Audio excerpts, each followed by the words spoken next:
สวยงามสวยงามพี่น้องสวยงามสวยงามบ้านตะเคียนหน้าความในสอนเพื่อนวันนักเขียนได้ที่เดิมอะไรจัดพี่แม่ป้ามาจากประเทศไทยแลนด์น้องเนาะฝั่งไทยเลยไม่ว่าจะพาคนยังบ่ทันได้มาเดี๋ยวน้องไทยเดือนนึง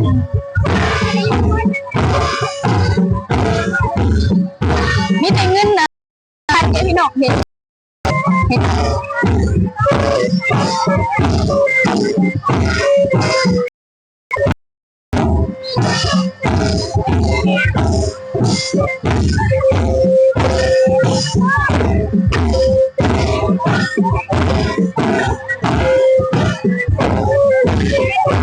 อันนี้คือแบบดั้งเดิมมากพี่น้องม้วนๆน้ำกันเลยละ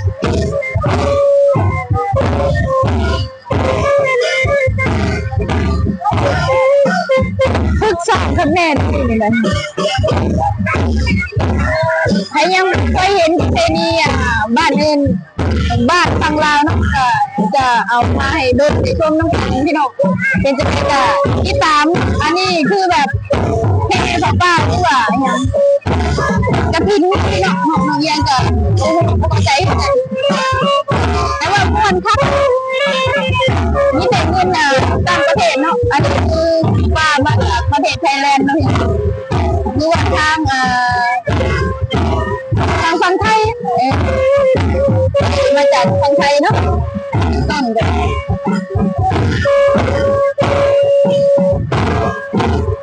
เนี่ยก็เลยเอาบรรยากาศแบบนี้มาฝากเดินๆคนหนึ่งเลย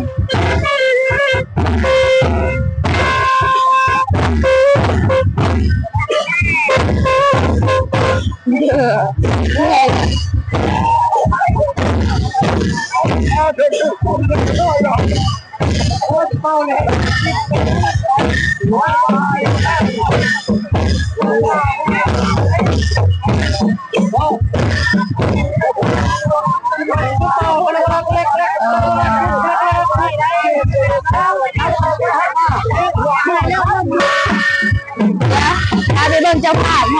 นะ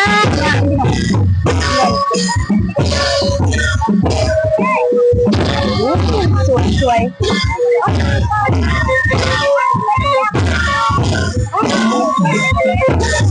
สวยงามพี่น้องสวยงาม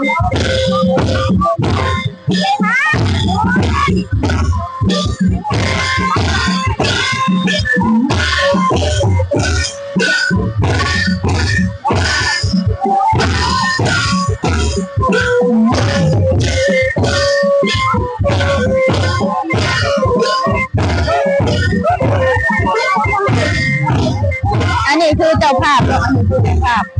เดี๋ยวสิพาไปเบิ่งทักทายเอาบรรยากาศให้เบิ่งกัน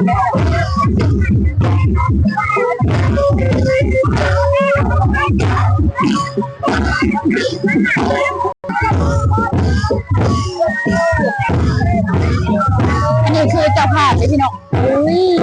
งามเนาะงามเนาะ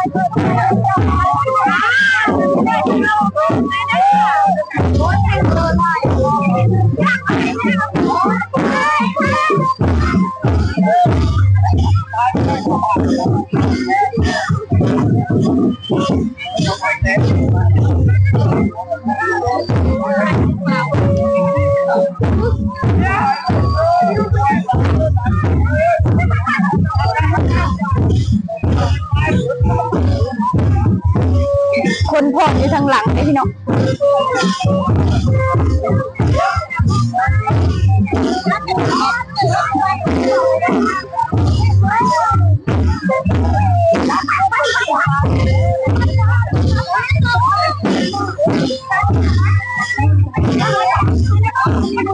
ม่วนคักหลายพี่น้อง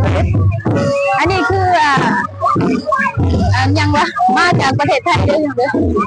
อันนี้เจ้าภาพเพิ่น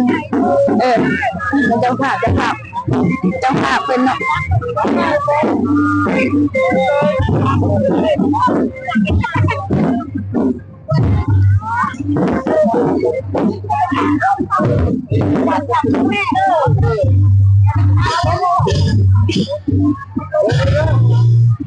นี่แต่เงินประเทศไทยแลนด์เลยพี่น้องเอ้ย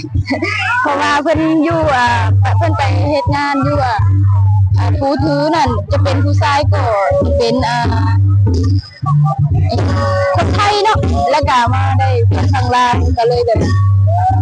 ได้พระป้ามาพัฒนาบ้านเฮาก็โอเคเนาะ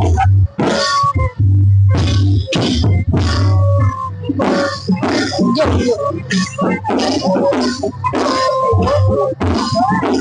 ก็จะหอดวัดได้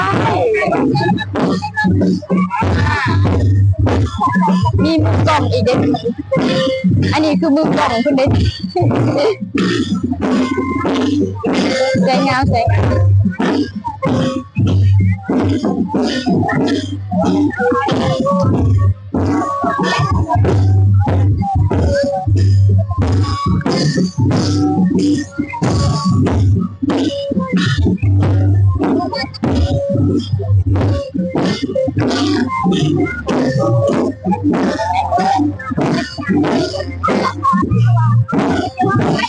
นั่นพอ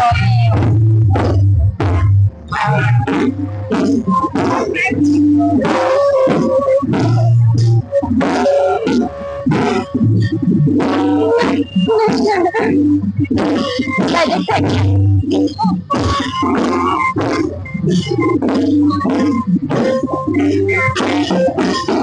คนร้ายค่ะ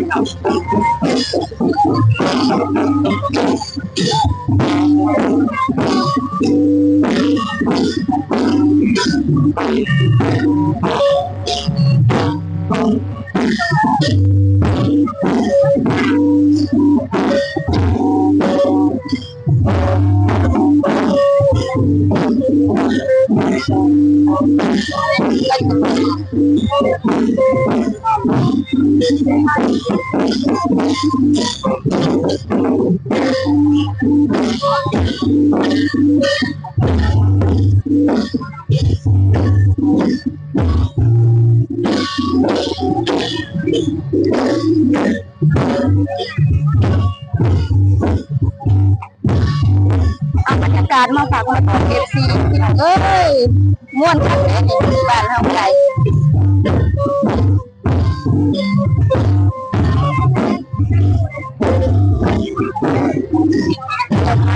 น้ำหนาเนาะพี่น้อง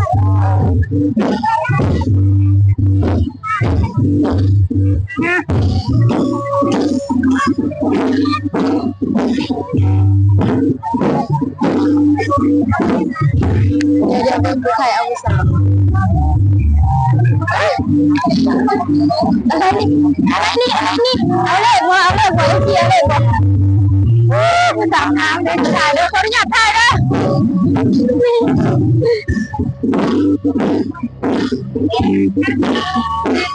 นี่คือเจ้าสาว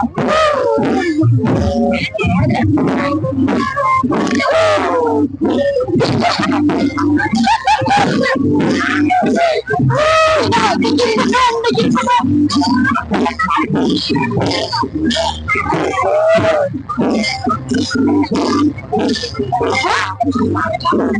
ได้เอง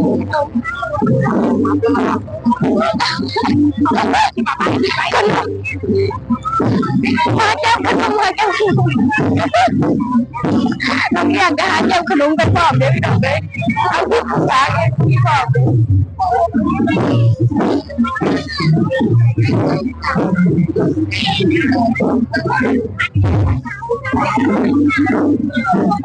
พี่น้องคลิปนี้เอาชั้นนี้เนาะเดี๋ยวมีขั้นตอนนี้ต่อไปเพราะว่าน้องชายจะเฮ็ดหลายๆคลิปเพื่อให้ FC ได้เบิ่งได้ชมน้ำกันอันเครื่องขายกันหลายมากเลยค่ะคนหลายแฮงโย่